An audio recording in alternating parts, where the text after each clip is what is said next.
Labour accused the Prime Minister of corrupting standards in public life. Michael Gove insists the PM has done nothing wrong. Tonight, do the wranglings in Downing Street still pass the sniff test, or are the public beginning to turn?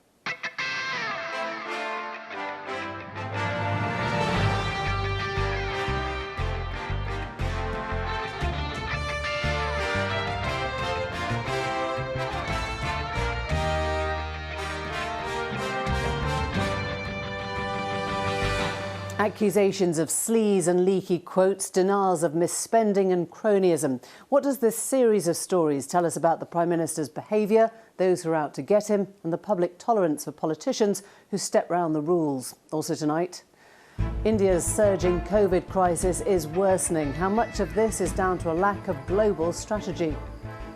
And Nazanin Zaghari-Ratcliffe faces another year imprisoned in a Tehran jail. Is she now becoming a pawn in the Iran deal diplomacy as well as an outstanding British debt?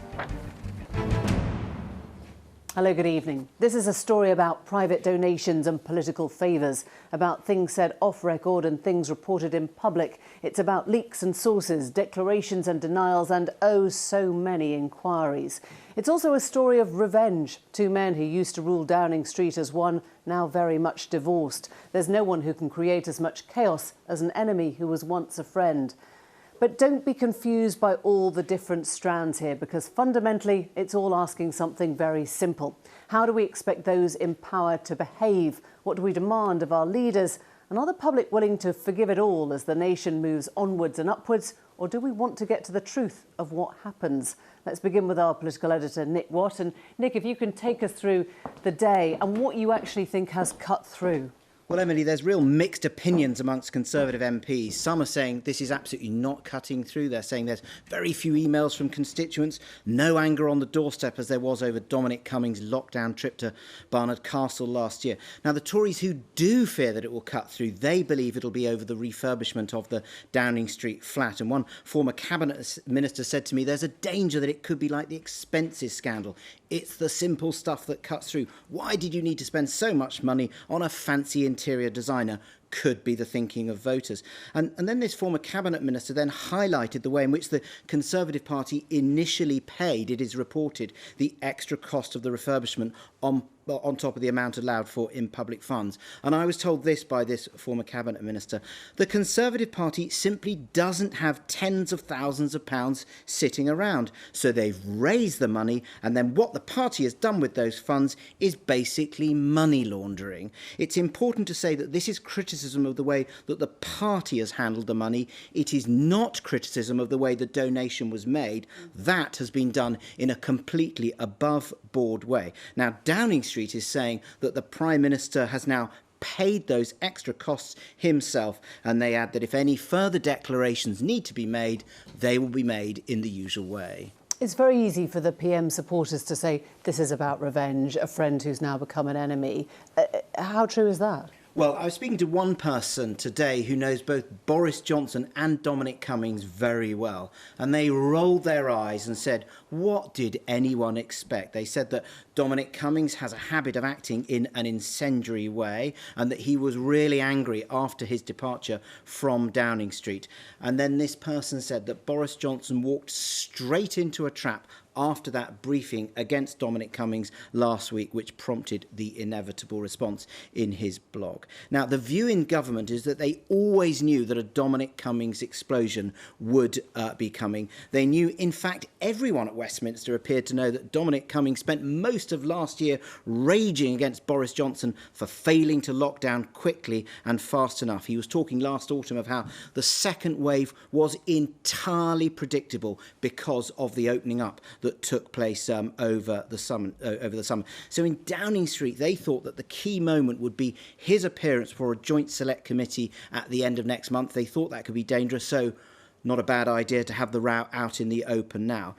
I understand that Dominic Cummings sees his appearance before that select committee as absolutely crucial. I'm told that if he has evidence in written or audio form to back up any of the claims he's making, that would be the place to place them, either in oral evidence or in written evidence to the committee before he appears. But he could go earlier. He went very hard last week in that blog because he thought that Downing Street was effectively accusing him of criminal behaviour. That, of course, was the allegation that he was the so-called chatty rat who'd leaked the details of the plan for a lockdown last autumn. He emphatically denies that, and he says he was told by the Cabinet Secretary it was not him. Today, the Cabinet Secretary said that that inquiry is still open, though we may never know the identity of the leaker. So look, this is a row, Emily, that began with David Cameron lobbying, and it's now lapping at the gates of Number 10. Exiled from the centre of power, but still a brooding presence with the ability to inflict severe political damage. It's only a few months since Dominic Cummings experienced a spectacular fall from grace. He lost a power struggle over the internal workings of Number 10, but there had been months of tensions over coronavirus. He argued for tough lockdowns. The Prime Minister was wary. And now highly damaging details of Boris Johnson's alleged thinking after he lost an internal argument and agreed to a second lockdown last autumn. No more lockdowns, let the bodies pile high in their thousands, the Prime Minister reportedly bellowed. Boris Johnson, who did end up imposing that third lockdown in January, firmly denied that he had ever uttered such incendiary words. No. And he was keen to move on to other areas. Important thing I think people want us to get on and do as a government is to make sure that the lockdowns work. We're dealing with one of the most serious decisions this Prime Minister and any government has had to face. A strong defence from Michael Gove. The Prime Minister made a decision in that meeting to trigger a second lockdown. He made a subsequent decision to trigger a third lockdown. This is a Prime Minister who was in hospital himself, in intensive care. The idea that he would say any such thing, I find incredible. I was in that room. I never heard language of that kind. The open warfare between Boris Johnson and Dominic Cummings, the formidable partnership which arguably did more than anything else to deliver Brexit, has opened up a second and potentially dangerous front. Dominic Cummings has accused the Prime Minister of devising a foolish plan to get Tory donors to help with the costs of refurbishing his Downing Street flat after the costs of a bijou interior designer exceeded the £30,000 available in public funds. A difficult appearance on that for the young Cabinet Secretary. I think, as the Prime Minister has said, all of this will be declared in the proper way. The Prime Minister will make relevant declarations. What I'm happy to tell you is that the Prime Minister has asked me to conduct a review because I was not being involved directly in this. The Prime Minister has asked me to conduct a review. Forgive me, Mr. An issue with potential to cut through, according to one Whitehall watcher. I think the big question that a lot of political commentators are asking is the flat redecoration actually the thing that's going to be most problematic for the Prime Minister, because it is something that does not necessarily speak to a lot of people's lives during the pandemic. Obviously, everyone working from home, home redecoration may or may not have been a priority. Is that something that actually is going to turn the public more interested in this wider question about proper behaviour in government, and in particular, whether it will be damaging for the Prime Minister?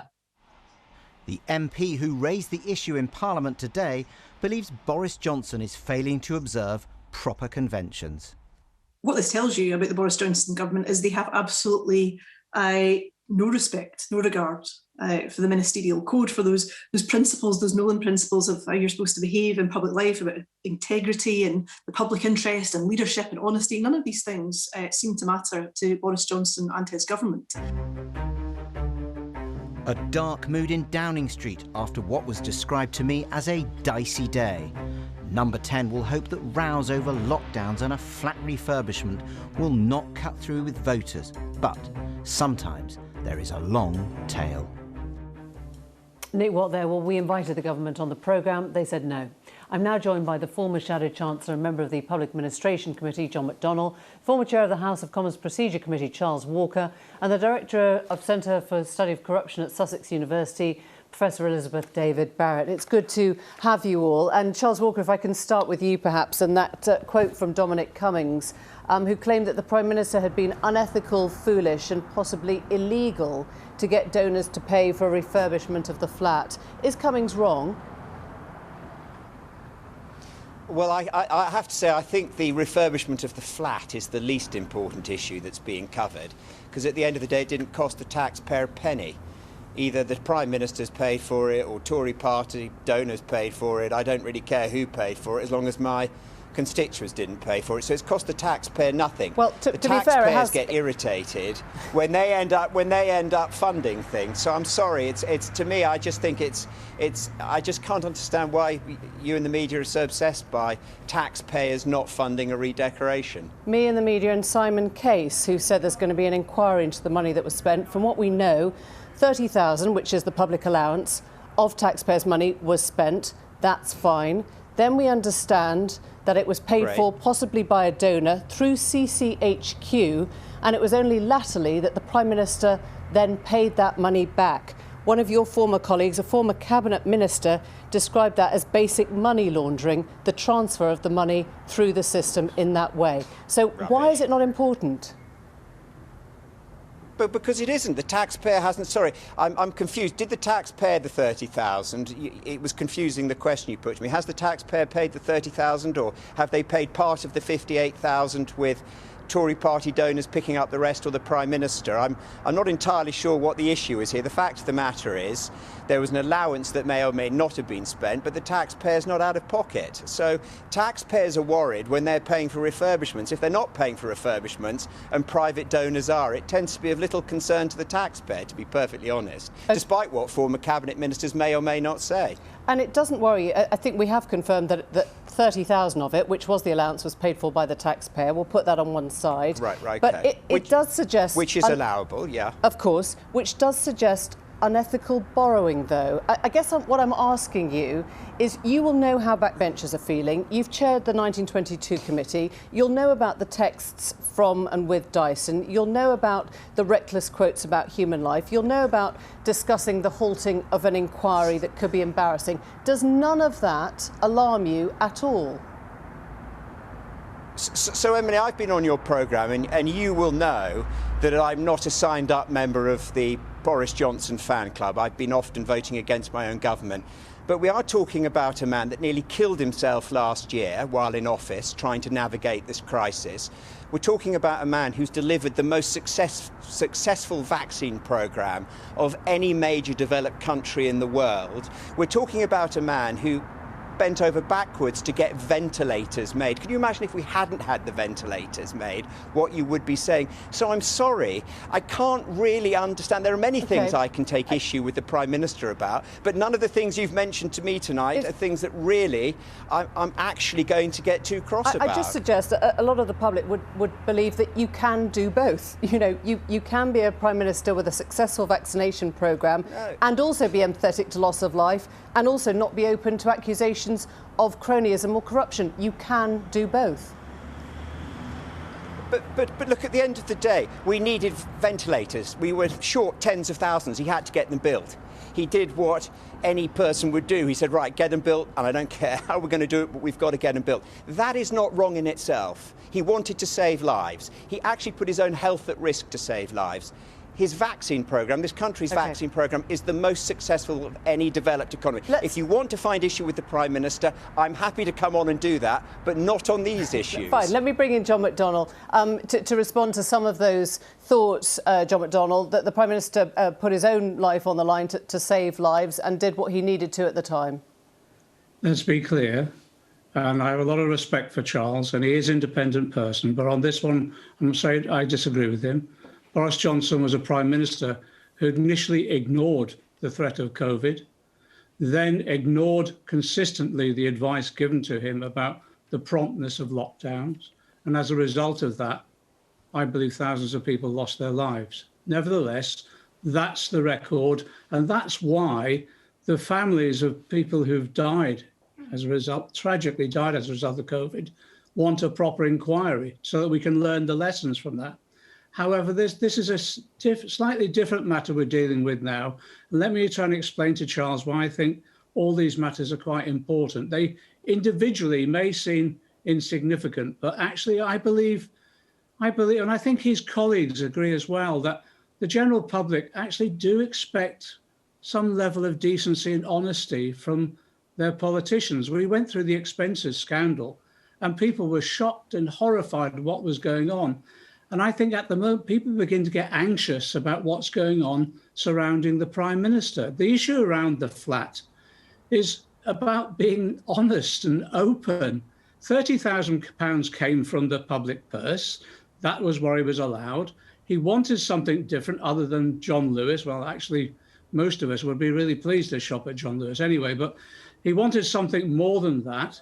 And it looks as though he simply got the Conservative Party to ask donors to give money to pay the rest. Why can't he be honest and just explain that rather than delay it? The reason he doesn't is because actually people out there think, and I think quite rightfully, there's no such thing as a free lunch in politics. People pay money up and donate on the basis of the hope of something in return. That's the fear the general public have about this behaviour. Except, John, to go back to Charles Walker's point, which was that if the taxpayer isn't footing the bill, fundamentally, they don't really care. This isn't going to cut through. If it's a dispute between CCHQ and the Prime Minister and a Tory donor, they don't care. Emily, there's 2 points here.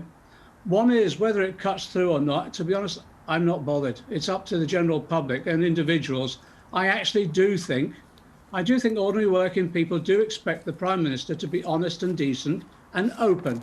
And they don't like the idea of backdoor donations, particularly around an issue like this. They just don't like it. And that's my view. But there's something beyond that. And this is the responsibility that Charles and I have and my colleagues on the Public Administration Committee, which is our job is to uphold standards in public life. And when we see those standards beginning to slip, our job is to blow the whistle to make sure it doesn't slip any further. And if you saw what happened on the Public Administration Committee today, it was Conservative members as much as Labour members who actually were looking pretty aghast at what was going on in number 10 around different contracts, the appointment of Lex Greensill, apparently without a contract, able to advise government in number 10, even though he could have been a beneficiary of some of the policies that he was developing. And that thread ran all the way through the discussions we had today. Okay. And on a cross-party basis, we're worried about the slippage of standards. Let me bring in Professor Liz David Barrett, because that question of upholding standards comes down to proving that wrongdoing has happened. There's so many strands of the stories, Liz David Barrett, and so many inquiries now ongoing. How do we know what, if anything, was done wrong? Well, I think one of the difficulties is that we don't know exactly what's happened here. So the government has not been very transparent about who exactly was paying what to whom, and they haven't really disclosed the interests, just like they haven't met their obligations to publish the list of ministers' financial interests. They're supposed to publish that twice a year, and they haven't published it since July of last year. And the point of these transparency rules is not just that we see whether decisions are being influenced by, for example, receiving a gift or a donation, but it's also that the transparency and openness allows us to be confident that our public office holders are not being influenced and that all their decisions are being made in the public interest. If you're in public office, transparency is actually your way to show that you're not corrupt. Can you say, hand on heart, Charles Walker, that this doesn't worry you? This perception that there is so little transparency or accountability with what's going on? I'll tell you what worries me, Emily, is that we've passed swingeing legislation over the past year without any meaningful debate, virtually no debate at all. What worries me is that still only a handful of members of Parliament are actually turning up to the Palace of Westminster, the House of Commons, to represent their constituents. They think it's acceptable to sit at home reading speeches down their Zoom cameras. So I'm sorry. No, it's not. It is about the government of this country, and it's about people turning up to do their job, I'm afraid, at the House of Commons. And that, I'm afraid, is a far bigger concern to me and most of my electorate, I think, than who paid for wallpaper at number 10. Elizabeth I David mean, it Barrett. really is. And it is so British, isn't it? It's so British that we're getting aerated about private donors paying for a sofa and wallpaper, and not about the fact that our Parliament is barely meeting and the government is introducing legislation with virtually zero scrutiny. When it does bring legislation to the floor of the House, it gets waved through by the Labour Party. Okay, so there are bigger issues to worry about than wallpaper. Can I ask Elizabeth to respond to that in terms of what the public should be caring about? I think the public needs to care about whether public office holders are living up to those principles that we have. So openness, honesty, integrity.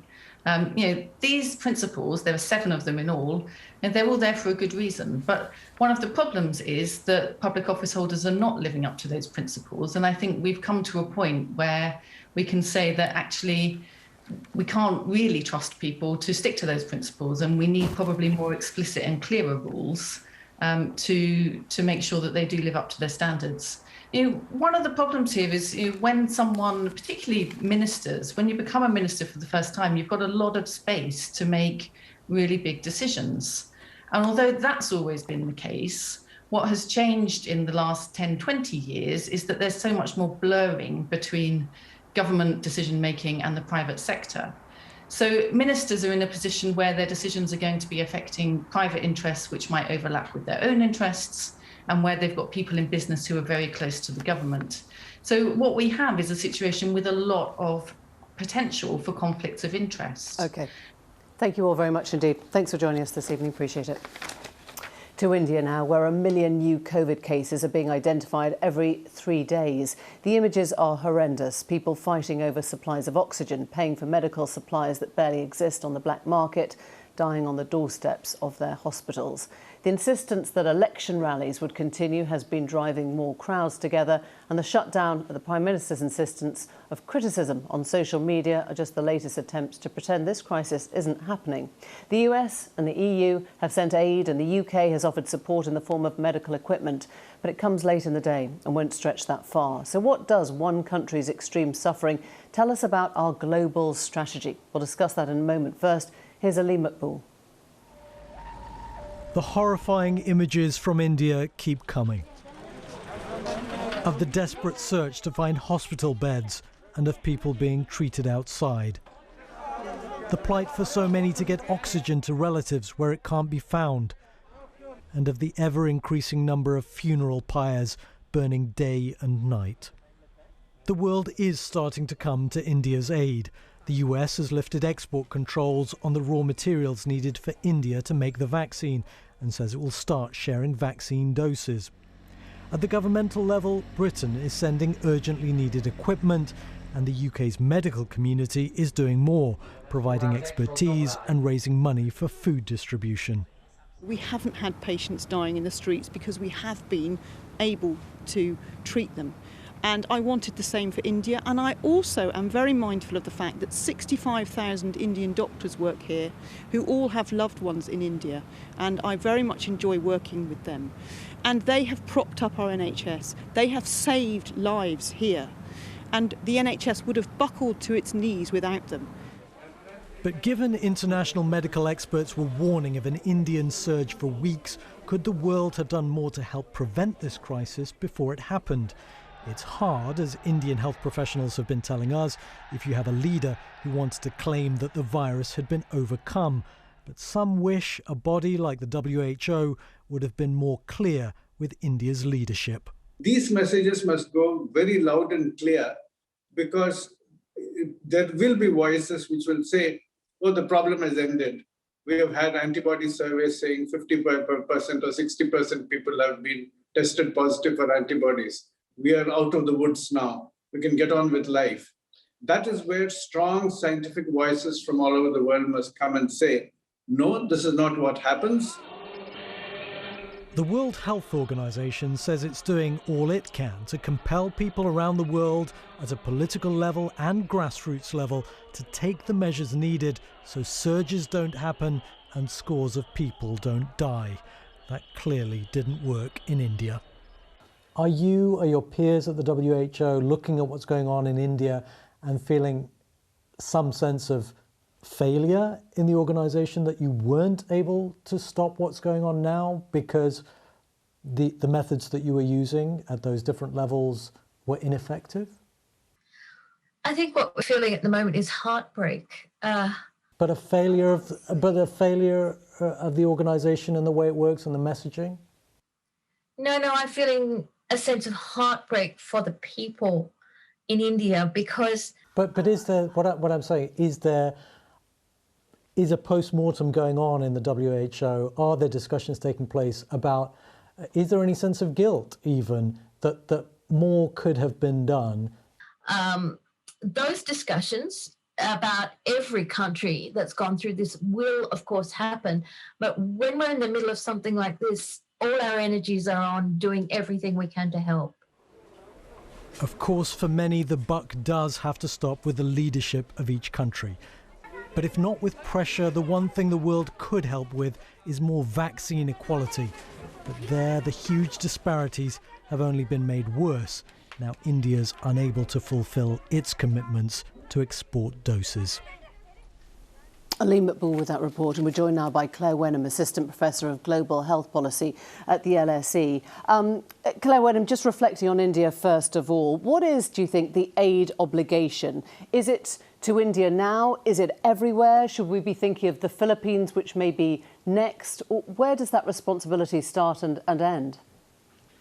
Absolutely. I think we have to think about this globally. This is something that WHO have been trying to do ever since, January 2020. We're in a global crisis and we can't respond with simply nationalistic responses. From an aid perspective, yes, absolutely, we should be doing everything we can to support India right now. But what about next month? What about last month in Brazil, for example? We didn't see the same outpouring of support. We're seeing now worrying trends in Sri Lanka, in Nepal, in Peru.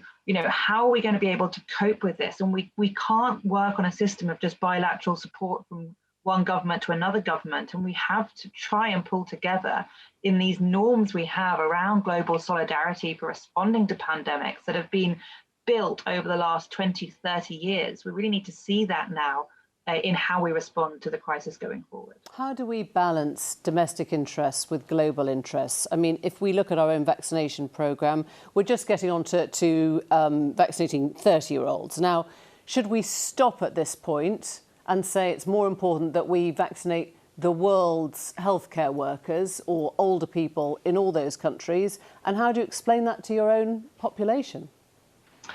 Well, I think there's two different things in there. The first one is, the COVAX scheme, which was set up, rooted in the principles of vaccine equity, was making sure that the most vulnerable around the world were vaccinated first. Vaccinate your frontline healthcare workers, vaccinate the over 80s everywhere in the world. And then after the most vulnerable have been protected, you can then roll out elsewhere in the country. But I actually think there's a second, much more pressing issue, which is something which won't interfere with vaccine programs domestically here in the UK or in the US, which is allowing for other people to produce these vaccines and just rapidly ramp up vaccine distribution. And to do that, we need a waiver of IP protections at the WTO and meaningful tech transfer. And that won't just help now or as soon as we can get that rolling to end this pandemic. But having that capacity built up across the world will be able to support in future health issues, future health crises, and routine development of drugs elsewhere in the world. It's only going to be a good thing for global health. So when you look at the numbers, for example, 66 million doses of the vaccine was made in India and exported outside. They could have vaccinated their entire key cities with that number. But I guess the choice was made to stick to their contractual obligations rather than vaccinate their own population. Presumably something is going wrong with that kind of economic equation. Absolutely, but could you imagine the headlines had India put an export ban on those vaccines? We saw what happened when Europe tried to do that earlier this year. And I think, India's also been very keen to promote itself as, the global pharmacy. It's been very strong across generic production of medicines for many years. And we've even seen India donate vaccines to other parts of Southeast Asia and Africa in this. And they're really trying to bolster that part of their economy at the same time as trying to manage this crisis. And as we know, time and time again in this crisis, trying to juggle the kind of economics as well as the public health is something which is going to lead to your downfall. Well, you started by talking about the World Health Organization, how it had tried to get this right, but we haven't. Will we be rethinking that response and what we've seen from the WHO? I think there's a key issue in the way we are thinking about WHO at the moment. There's a lot of conversations going on about, is the WHO to blame? Could WHO have done more? But actually, I think the WHO has done a lot, given it's got hardly any money. I mean, remember, the WHO's annual budget is the same as about 5 days in the NHS. And what they are doing is trying to give the best technical guidance, trying to share the best information that then governments have to implement. Now, I see the problem not with WHO per se, but with governments failing to implement this advice they're being given. We've seen it in the US, we've seen it in the UK, and recently we've seen it in India. And that's where the fault lines lie, and that's what we need to tackle. Why is it that governments aren't listening to the WHO at a moment of crisis when they've spent the last 20 years giving WHO this power to be able to coordinate and lead in pandemics? Claire Wenham, thank you very much indeed. It is almost unimaginable to be that close to freedom, then once again here it's all been taken away. Nazanin Zaghari's sentence in a Tehran jail on the pretext that she was a spy came to an end last month. She thought that she'd be free to leave the country that had held her hostage for 5 long years and to rejoin her family, her young daughter. Today, she was sentenced anew, this time, in the words of the court, found guilty of spreading propaganda against the system. It's long been understood that she may be a political prisoner. So what is the way out for her and for the countries involved? Mark Urban is here to talk us through this. What has been the response, first of all, to the verdict, Mark? Well, look, these charges related to her going on a demo 12 years ago in London and having spoken to the BBC Persian service a similar amount of time ago. So, in a way, nobody takes it at face value. She's already done a much longer sentence for something else, and people are trying to understand, what is this really about? Is it a barometer for relations with Iran as a whole? Never been easy. Is it to do with the nuclear deal? Is it to do with £400 million paid by the Shah back in the late 70s for tanks that were never delivered? Everyone's trying to make sense of it today, including her husband, Richard Ratcliffe. There's clear negotiations going on about the debt that got kicked down the road last week. We're clearly a bargaining chip in both of those sets of negotiations that in some ways are the same set now. So what it means is that one part of the Iranian regime is not happy with where the negotiations are and are signalling that things can get worse unless there's movement. Now what we don't get to see is if things are going to move or if they're not. We only get to see the consequences of those negotiations. It makes it very hard to see, Mark, where the prospects for negotiation are, if it's not just this debt for military hardware, but also the prospect of diplomacy over the Iran nuclear deal. Well, and the constant ebb and flow of influence between different factions in Iran who might have a stake in this. But I do think the point he made at the beginning there about this debt was fascinating. There was supposed to be a hearing on this in the High Court last week in London, and it was postponed for the 11th time, the hearing. Now, obviously, people looking at this in Iran might think that this cast doubt about UK sincerity to solve this issue. In fact, who suspends that, or who postpones it? Well, it's illegal. It's all to do with the workings, Dickensian workings of the legal system, particularly under current restraints. But showing his frustration today, former Foreign Secretary Jeremy Hunt pretty much admitting on Twitter, look, we owe them the money, let's just get this settled, is what he said. And it's fascinating to see somebody who clearly has had knowledge of secret negotiations on this, speaking so plainly about this issue. I think this is the key issue, the money, the 400 million, and in the end, it'll have to be settled for the air to be cleared with Iran on this. Well, thanks very much indeed. Well, Maseh Alinejad is a journalist and activist, founder of White Wednesdays, a women's resistance movement, who herself fled Iran in 2009. Can I ask you, Maseh, your reaction to what we've heard today and this extended imprisonment now? It touches me deeply, not because of my own personal experience, because my brother is in prison. I am in touch with the family of Nazanin and the family of many prisoners who have been, hostage in the hands of the regime. And that actually shows you what the regime has done to Nazanin is absurd. It shows that the Islamic Republic cannot be trusted. That shows that this regime is very cruel. And it seems that there is no escape for Nazanin. To be honest, it's just obvious that they are haggling for money.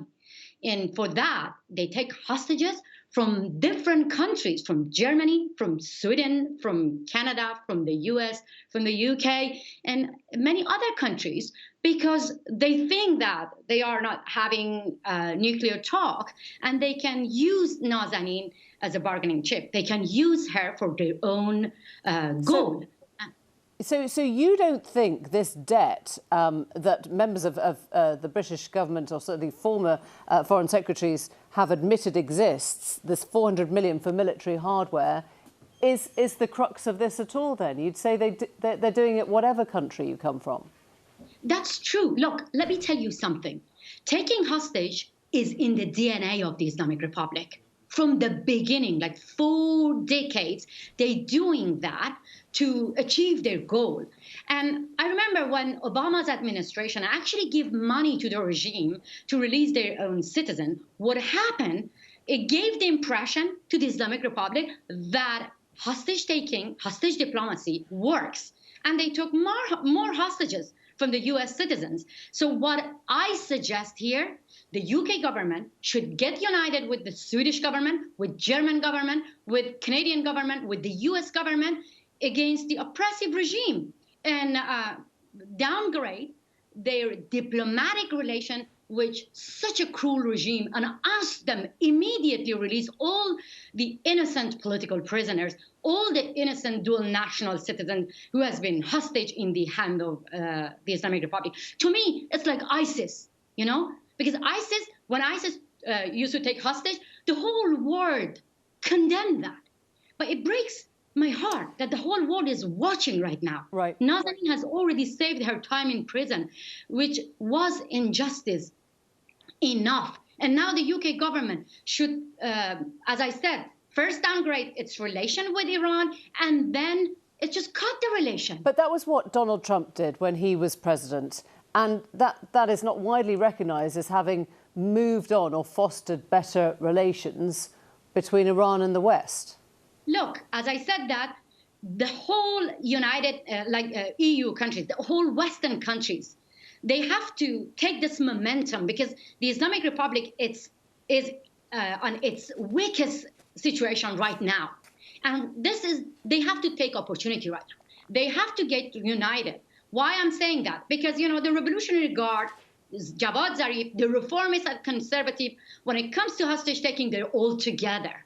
They're using innocent people for their own goal, haggling over the money, as I said. So that is why right now the Swedish Iranian citizen in jail, almost when you see the family cannot recognize his face. He's losing weight. He's actually like the government trying to kill these innocent people gradually in prison. And as I told you, 7,000 innocent people got arrested last November just because of peacefully protesting. So this is the regime. So what do you do? Do you offer negotiating with ISIS? To me, as I said, that this is exactly what ISIS has been done.